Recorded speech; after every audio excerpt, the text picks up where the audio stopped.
Charles, thank you. A round of applause for Charles and getting all this organized. I know how much work it is, and I want to give a shout out of gratitude to the English department and Phoebe, friend and pal, and thank you to all the supporters, especially the Wilds, of the Ken Brewer Scholarship and this festival in his name. And it's really good to see my friends again. And yeah, so I don't quite know where to start. It's good to be home. It really does feel like a homecoming. And after leaving Utah State, and I'm not quite sure why we left either, Kathy and I found ourselves needing to return as often as we could. And we're fortunate to have found a cabin just up in the canyon that for most of the summers that we were in Tucson, we would come up to. And now with the strangeness of COVID and teaching online, I guess I'll just briefly tell the story. At the beginning of the year, we had decided we were going to come back to Utah after I retire in a year and a half or so. And I was already set to teach online in the fall, and there was this house that we had liked in Salt Lake City, and the price dropped, and Kathy looked up, this was on New Year's Eve, and said, well, what do you think? I'm like, sure, let's move back. So here we are, and it's just really wonderful to be back home. And we're really mindful of the good luck and good fortune of this place and all of you. And I was saying to some people at the beginning here before we got started, it was 105 degrees in Tucson yesterday. So it's the kind of place where the heat itself has thorns. And so it's just really wonderful to be back in this place where, in a sense, we never left. Ken wrote in a poem, "On this planet, flight is temporary. All of us who have enough faith to give our bodies to the air understand the trust in landing too, of returning to something solid." And tonight is a return to that something solid. So it means a great deal to me to be the inaugural reader in this series. Ken was there at the beginning of our time in Utah 20 years ago. His kindness and that of his wife Bobby and their warmth and their friendship extends outward from those who knew him, who knew them both, into how we touch other lives in the same spirit of giving that was so native to them, giving words, and giving support, and giving love. It was hard to watch Ken die of cancer, but his clarity at the end and his clarity of the end were also gifts. He understood what Epicurus once said, "Where I am, death is not. Where death is, I am not." And so lately, thinking of endings, I continue to hold Ken's life and his words in my heart, and I dedicate this reading tonight to his memory and to all of you, his former students, friends, all of you who carry his legacy forward.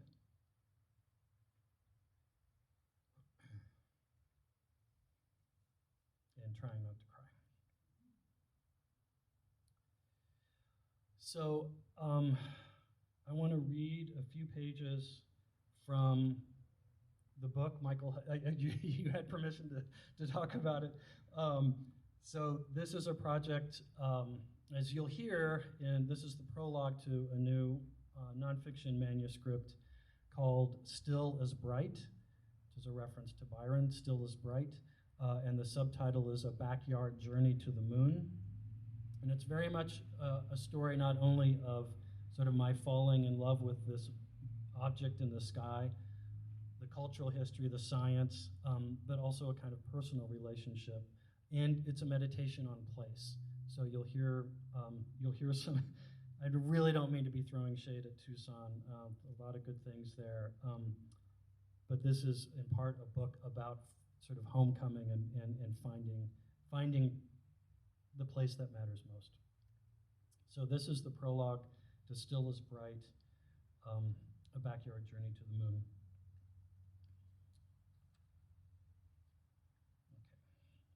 pages set.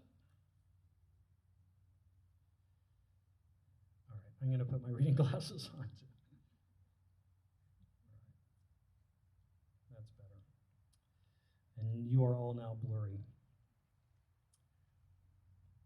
Each month, when the moon returns at dusk, lit and waxing, the first sea I routinely observe is Mare Crisium, the Sea of Crises, and the first lake I look for is the foreshortened Lacus Temporis, the lake of time. That seems just so.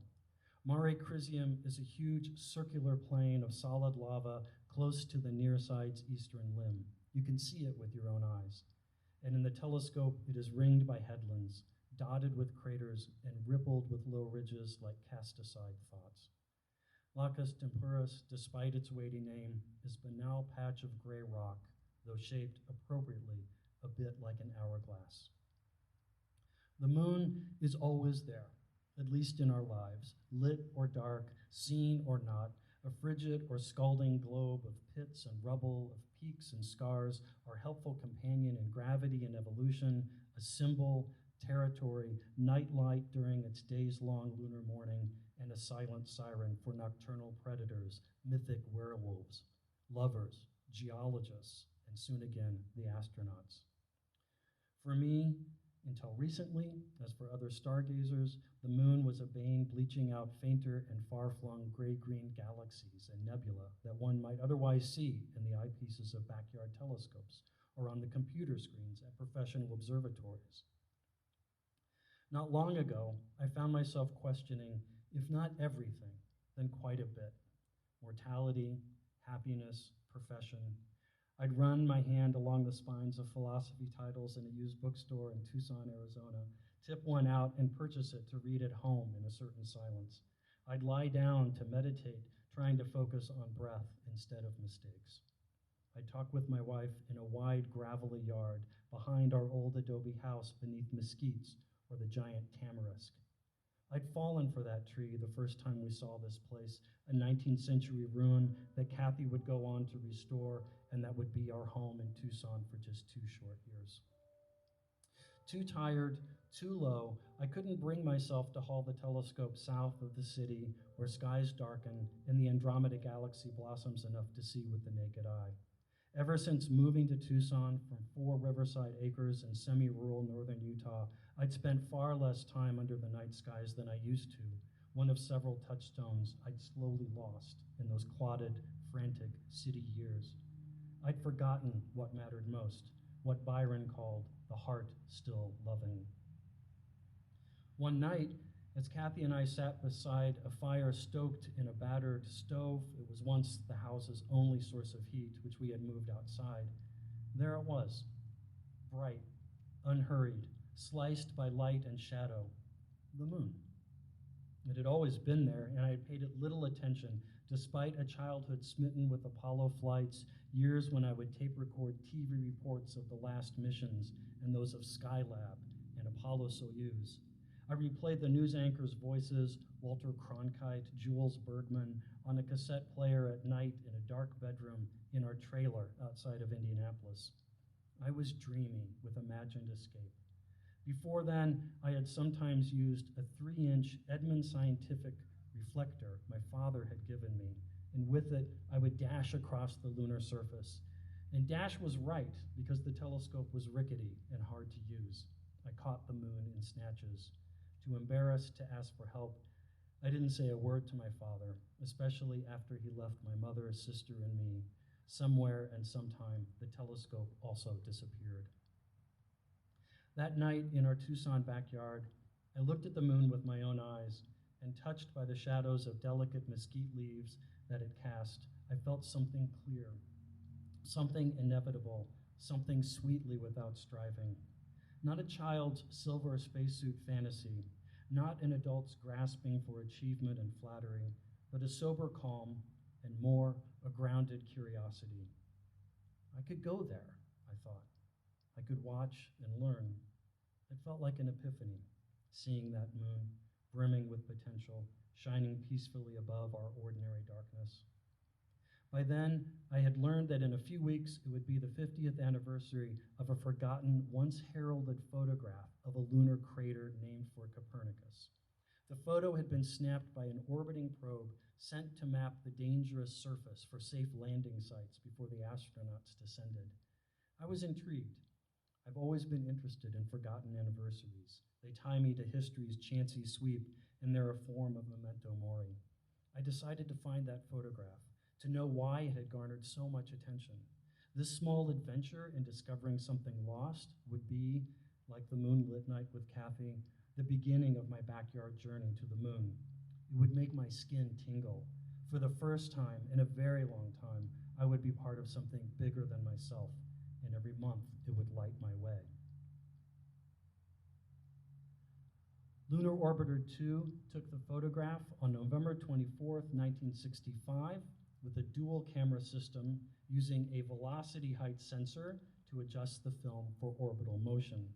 The craft then developed the image in its own darkroom bay, scanned the negative, and transmitted it 5 days later to a world that would be so stunned by this first ever otherworldly close-up, the image would be called the picture of the century. As years rolled by, however, fewer and fewer would remember the photo. This was the decade of NASA's quest for the moon, when, as a substitute for other competitions with the communist world, including war itself, President Kennedy declared in 1961 we would send Americans to the moon and by the end of the decade return them safely home. At the time of his challenge, America had all of 15 minutes of suborbital space experience. It's not that Kennedy particularly cared about space or for going to the moon or for what the moon could tell us about ourselves and the cosmos, which it turns out is quite a lot. It's rather that he, like most Americans, had then been stung by a string of Soviet space firsts, including the first satellite, Sputnik, in 1957, and the first ever human flight of Yuri Gagarin 4 years later. Crucial to the planned moon landings were such automated efforts as Lunar Orbiter 2 and others in that series, along with Ranger's designed crash landings, photo after photo in dizzying closer, then closer, then closer, then bam, sequences. And the more sophisticated surveyor missions, which soft-landed and trenched the lunar soil. These were, as a 1960s NASA publication put it, blazing a trail for man to follow. Humanity aimed for the moon and surely next for Mars, or at least select parts of humanity were so aimed, namely Soviets and Americans, perhaps even just some Americans, for, as Gil Scott Heron would later rap, whiteys on the moon. To a child, as to the engineer, it all seemed possible. Amid nuclear brinkmanship, wars hot and cold, assassinations and riots, space was hope, and as a child, I sensed that too. I was only 6 when Apollo 11 landed, on the tail end of duck-and-cover drills and wondering about flashes of light, lightning, or an atomic blast targeting the Eli Lilly company where my father worked. I sensed the troubles of the wider world. There were, after all, troubles in the living room, too. Space was the inchoate hope of something better than an angry, broken family and living in a post-divorce trailer with my shell-shocked mom and bratty sister, the cupboards nearly bare at the end of each month. When we moved into a decent apartment close enough to the junior high and high school that I could walk to them, I nurtured dreams of flight. So I have my space camp hat still. I joined the Civil Air Patrol, which on one memorable weekend meant riding in a KC-135 Stratotanker with fellow cadets as we nestled next to the boom operator, watching a B-52 bomber refuel just yards away from the tanker, 2 mated metal insects thousands of feet above the fields and forests of the otherwise stupefying Midwest. Though we were not well off, the school district was, and the high school had a flight simulator that allowed me to pass ground school, my first step to flying. Model airplanes hung from my bedroom ceiling, along with the requisite Farrah Fawcett poster, and I tacked up photos of astronauts in their needle-like T-38 Talons, still my favorite plane. After joining the Air Force, I would, of course, become an astronaut, and I looked at my Viewmaster frames of real and fictional spacecraft, those epic little dioramas. You know what a Viewmaster is, right? Those little, okay.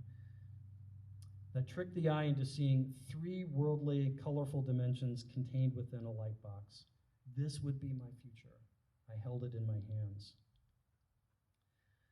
To this day, I remember Miss Hawk literally pulling me out of advanced algebra, though I don't know why. Failure at a problem, or screwing around, or both. And by the next class, I was in remedial math, resigned overnight to never having wings pinned on my uniform. Back then, I gave up easily. I gave up not only my ambition to fly, but the sky itself, not returning to it until my late 20s when I sought starry vistas on my own, away from a marriage that would eventually end. With a small spotting scope, I concentrated on birds, Jupiter, Saturn, and tiny, spindly galaxies, everything but the moon, which was both too easy, it's not hard to find, and too confusing. There are, after all, a lot of holes in it. So even as I graduated to a much larger telescope, this neglect continued. Now I know what I was missing, an entire world and its epic story, and how some of us can travel there without leaving the Earth. It was a grace note, the Copernicus photograph, taken between shots of possible Apollo landing sites in order to use up film. Douglas Lloyd of Bellcom Incorporated, a NASA contractor, suggested the shot. He also coordinated the effort for a lunar orbiter to take the first, albeit black and white, Earthrise photo from the moon, and he later assisted with Apollo mapping, landing, and surface television transmissions. Lloyd knew that the crater photo would be spectacular because the crater is spectacular.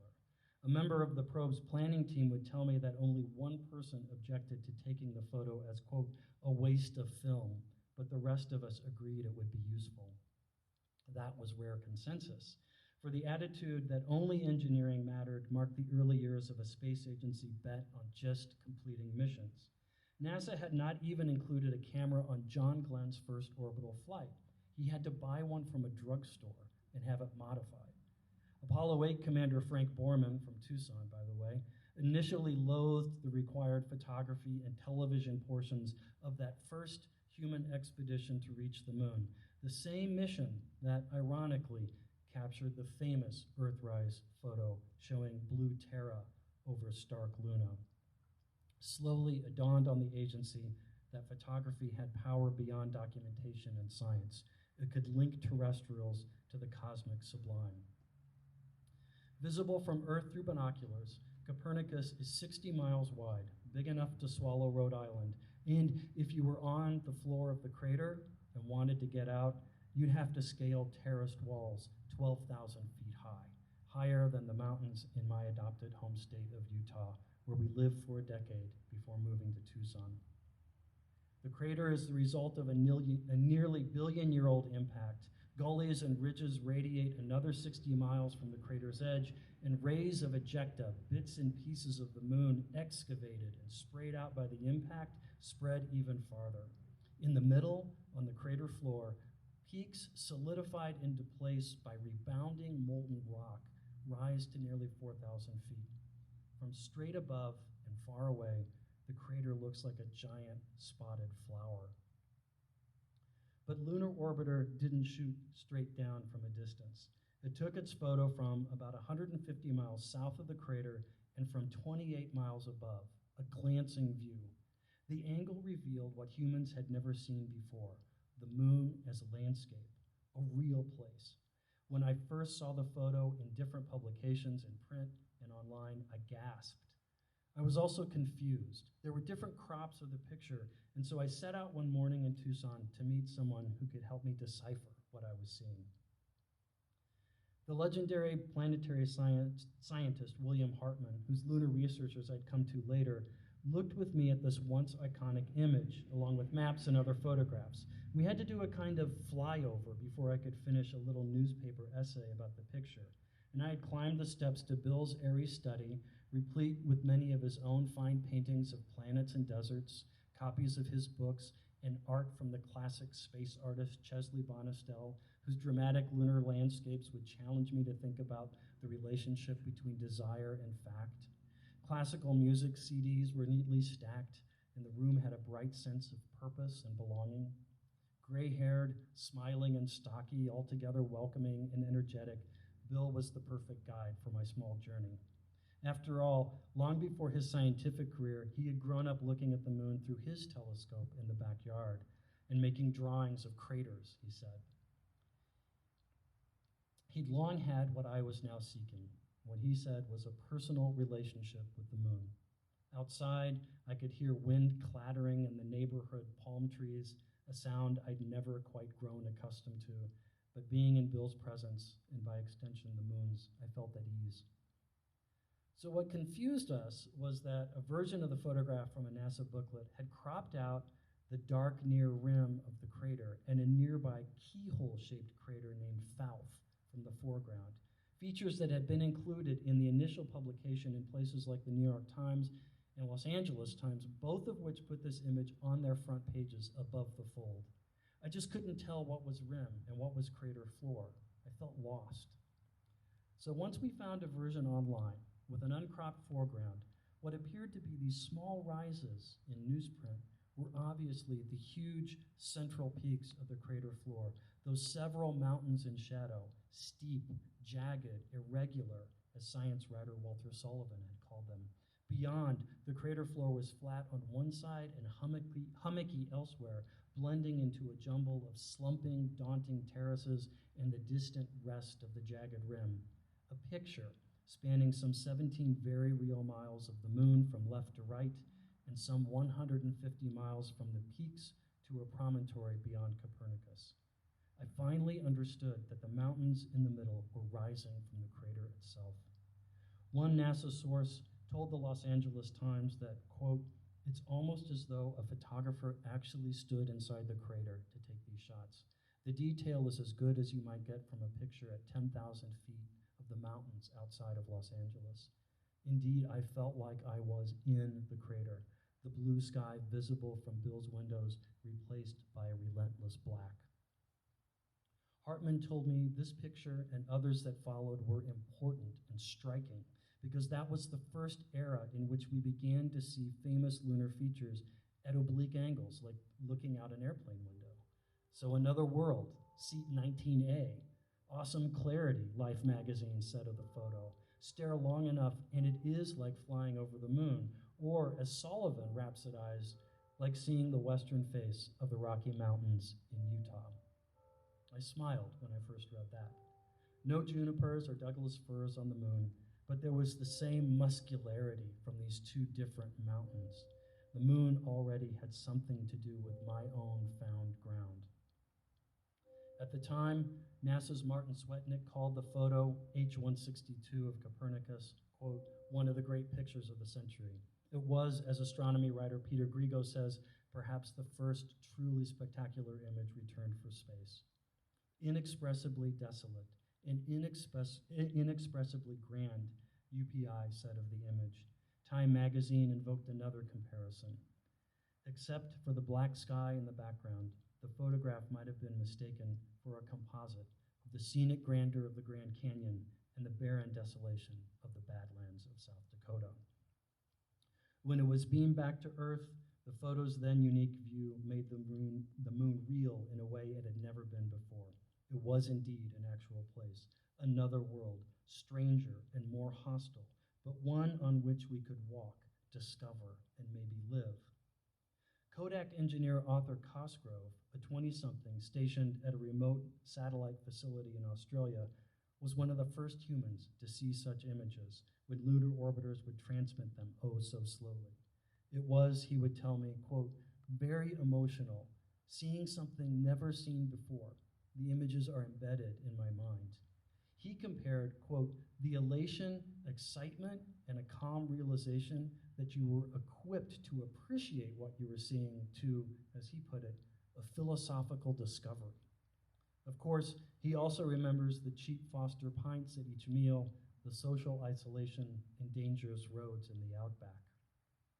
My 21st century encounter with a photo nearly as old as I am, and with some of the personalities and stories behind it, began to bring other things to mind, including how in a house my wife and I cared for in a city we didn't, after much seeking and very little solace, after realizing I was approaching my latter years, the moon might be, for me, as the lunar orbiter pictures were for Art Cosgrove, a source of elation and calm appreciation, and a kind of discovery, the moon, a wise sage, made of basalt and anorthosite.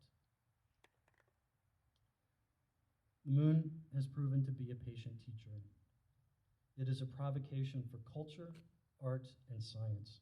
As Scott Montgomery writes in his book, The Moon and the Western Imagination, to gaze upward at the moon is to look deeply into a well of history.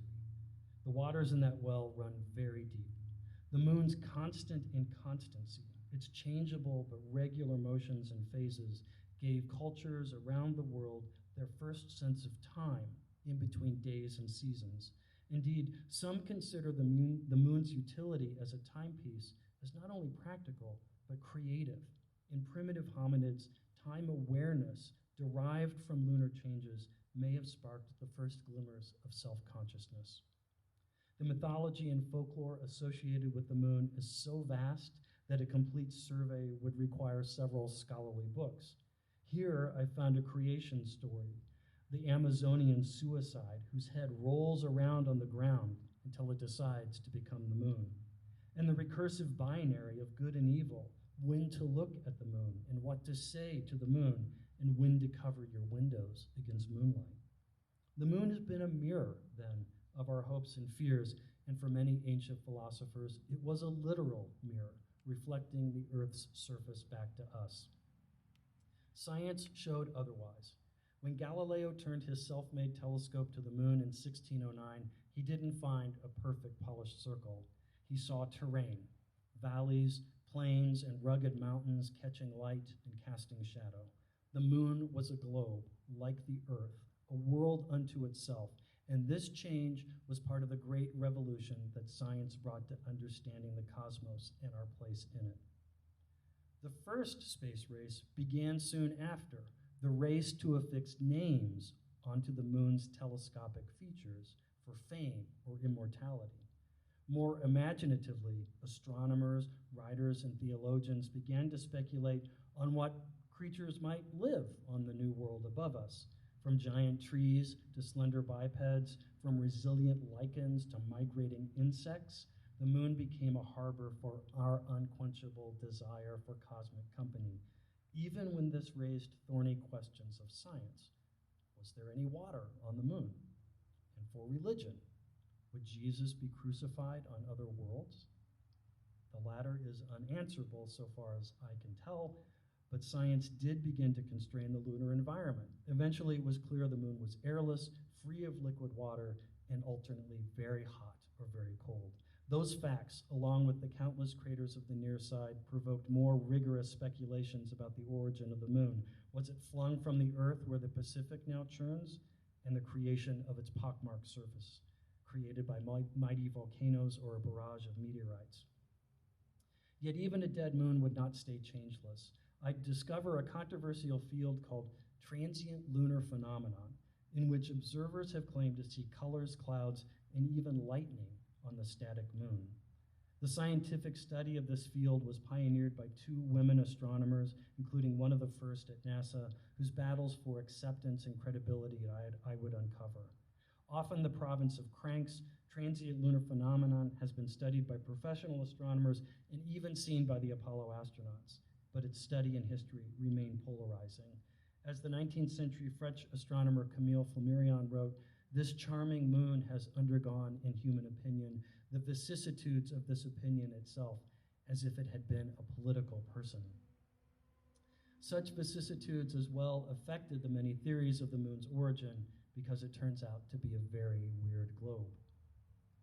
In the years ahead, while I gathered papers, interviews, and books, while I struggled to remember the key features of lunar petrology, there was something called CREEP, K-R-E-E-P. If you take a geology class about the moon, you'll come across CREEP. It kept coming up. I don't know what it is. I can't tell you. I can never remember. So while I gathered these papers and interviews, while I struggled to remember CREEP, while I traced the rise and fall of lunar formation theories, I did something just as important. I looked from one backyard, then another, and from the mountain meadow near our cabin, I looked changing houses to find our home while I looked, a lunar acolyte devoting long hours at the eyepiece, weather permitting, gazing at that white concretion in the black marl of night. I looked to learn, to experience the features, names, and histories of the moon's surface, traversing wrinkle ridges as I crossed hardened lava seas, plunging from the thin lit rims of craters to shadows of black depth, then ascending sun-fired peaks taller than anything on Earth. To write about the moon without seeing the moon, distant exploration magnified, up close, startle sharp, would be like writing about birds without watching them fly, perch, or sing. It is, for example, one thing to read about the violence of impacts upon the surface of the moon, asteroids vaporizing in their eons of hit and run.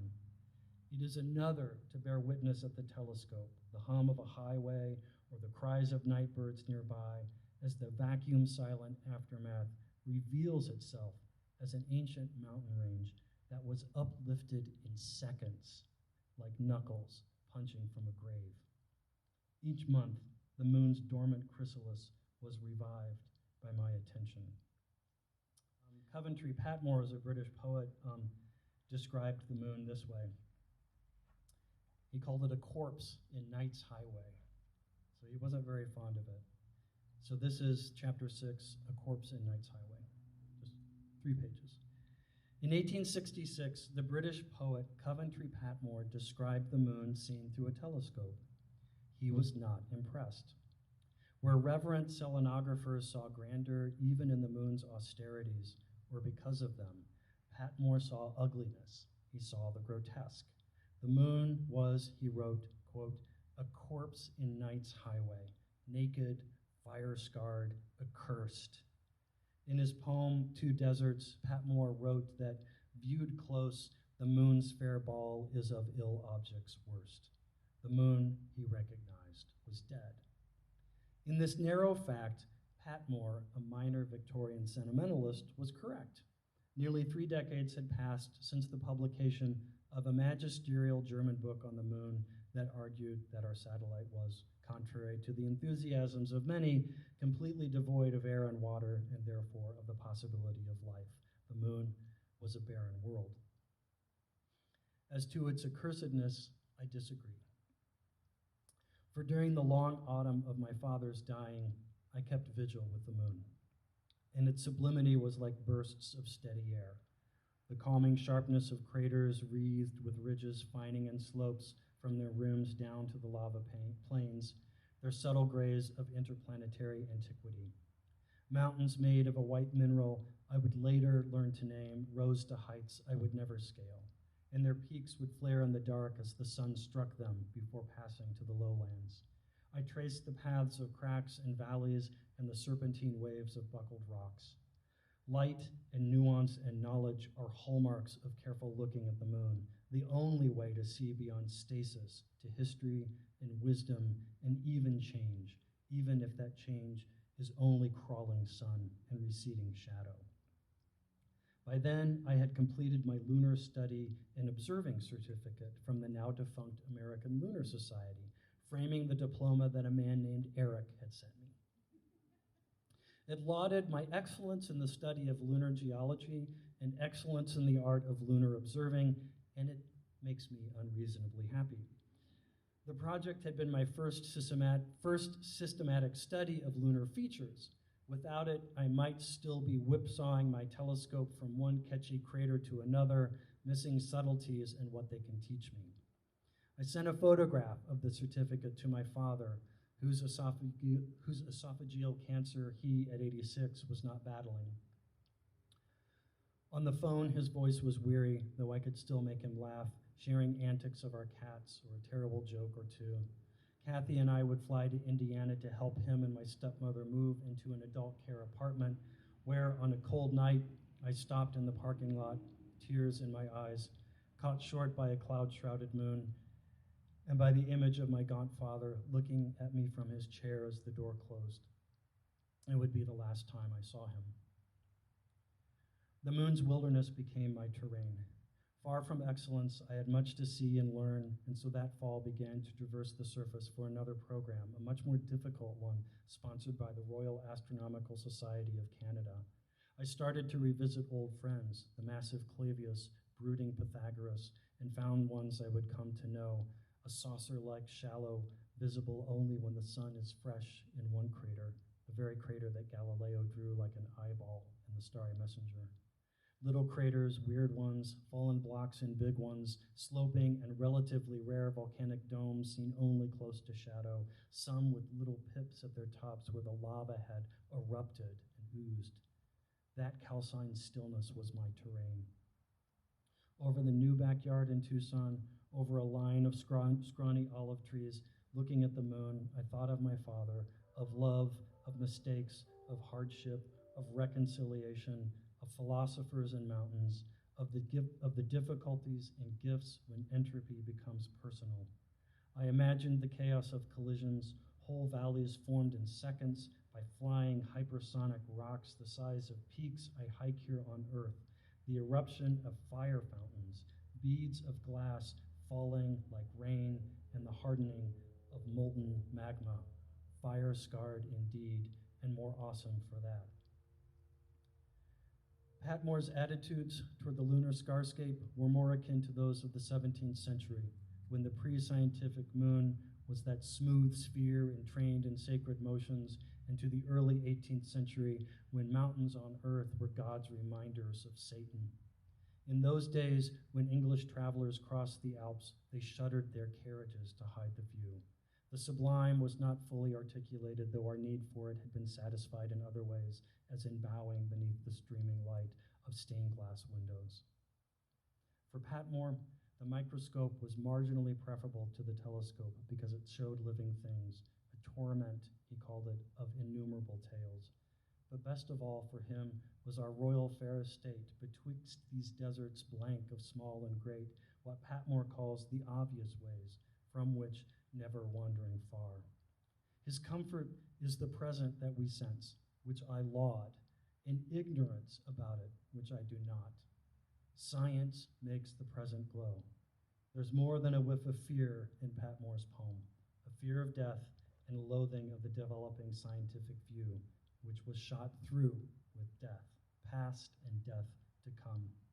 Perhaps for Patmore, the craters I admire as relics from other eras looked like human wounds. They do. The very channels carved by lava or cracked by stress, the incisions of some deranged surgeon. The poet was widowed, and he too took comfort where he could.